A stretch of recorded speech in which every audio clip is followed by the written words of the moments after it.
Isang napakalungkot at nakakagulat na balita ang gumising sa buong komunidad ng basketball sa Pilipinas noong June 8, 2026. Sa edad na 11, tuluyan nang namaalam si Rene Clark Batirbonia, isa sa pinakamahuhusay at pinaka-promising na batang manlalaro ng kanyang henerasyon matapos ang isang trahedyang naganap sa isang team building at training activity ng Ateneo Blue Eagles sa Dipaculao, Aurora. Ayon sa mga paunang ulat, kasama ni Rene ang ilan sa kanyang mga kakampi nang magtungo sila sa dagat bilang bahagi ng kanilang aktibidad. Habang lumalangoy, napunta umano sila sa mas malalim na bahagi ng tubig kung saan bigla silang inabot ng malakas na alon at mapanganib na agos. Sa loob lamang ng ilang sandali, tinangay sila palayo sa pampang. Agad namang kumilos ang mga rescue personnel at mga lokal na autoridad upang hanapin at sagipin ang mga manlalaro. Bagamat mabilis silang naisugod sa ospital, masakit na kinumpirma ng mga doktor na wala na silang buhay nang dumating doon. Kasama ring nasawi sa trahedya si Divine Adili, isang 21 taong gulang na manlalaro ng Ateneo. Ang pangyayaring ito ay nagdulot ng matinding lungkot, hindi lamang sa kanilang mga pamilya, kundi maging sa buong basketball community. Marami ang hindi makapaniwala na sa murang edad ay bigla na lamang mawawala ang isang atleta na napakalaki pa sana ng potensyal na maabot. Ngunit sino nga ba si Rene Clark Batirbonia? Bago siya nakilala bilang isa sa mga pinakaaabangang basketball prospects sa bansa, hindi basketball ang una niyang minahal na sport. Lumaki siyang mas interesado sa soccer at dito niya unang ipinakita ang kanyang husay bilang atleta. Ngunit habang siya ay tumatangkad at lalong lumalakas, napansin ng kanyang mga coach na mayroon siyang kakaibang potensyal na maaaring magningning sa basketball. Isa sa mga unang naniwala sa kanyang kakayahan ay si Coach Enzo Nitoreda. Sa tulong ng mga mentor na nakakita ng kanyang talento, nagsimula siyang magkaroon ng pagkakataong makalaro sa mas mataas na antas ng kompetisyon. Mula roon ay mabilis na umangat ang kanyang pangalan sa mundo ng grassroots basketball.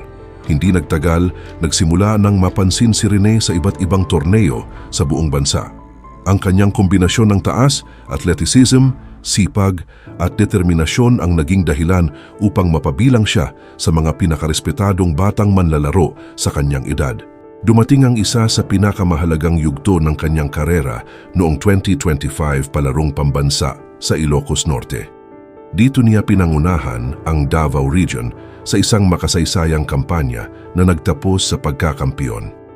Hindi lamang naging bahagi si Rene ng kanilang tagumpay, kundi siya rin ang itinanghal na Most Valuable Player o MVP ng torneo. Ang kanyang kahangahangang performance ay lalong nagpatibay sa paniniwala ng marami na isa siyang espesyal na talento na may kakayahang umabot sa mas mataas na antas ng basketball.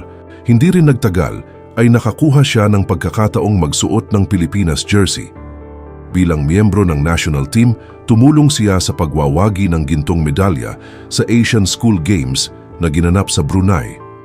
Isa itong napakalaking karangalan para sa isang batang atleta na nangangarap balang araw na katawanin ng bansa sa mas malalaking internasyonal na kompetisyon. Patuloy pa siyang nagningning sa iba't ibang torneo.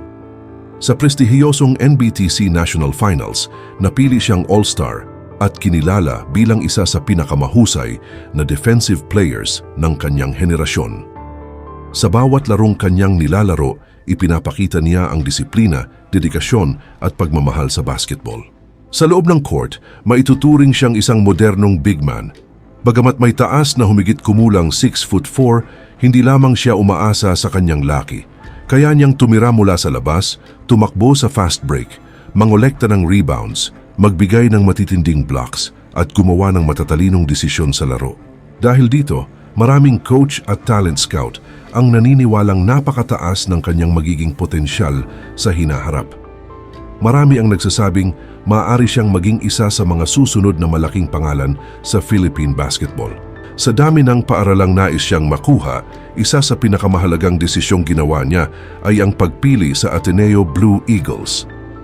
Sa ilalim ng programa ni Coach Tab Baldwin, inaasahang mas lalo pang mahuhubog ang kanyang talento at kakayahan. Noong June 4, 2026, opisyal siyang dumating sa Maynila upang simulan ang bagong kabanata ng kanyang buhay bilang isang Atenean.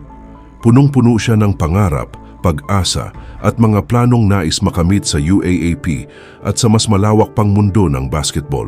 Ngunit 4 na araw lamang matapos simula ng bagong yugto ng kanyang karera, isang trahedya ang biglang pumutol sa kanyang paglalakbay.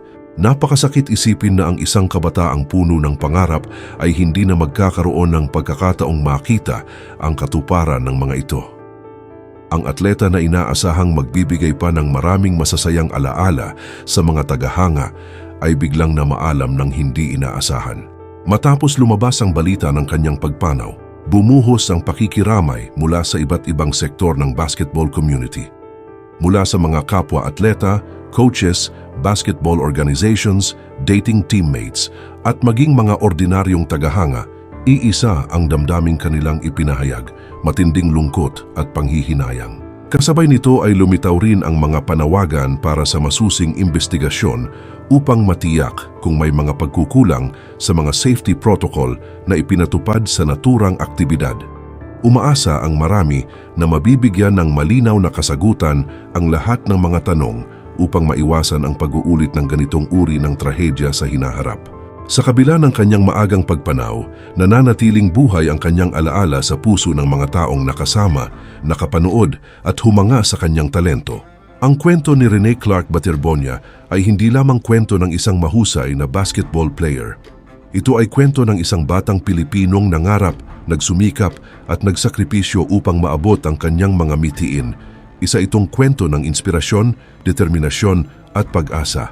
Bagamat hindi niya natapos ang laban na kanyang sinimulan, ang kanyang mga nagawa ay mananatiling bahagi ng kasaysayan ng grassroots basketball sa Pilipinas.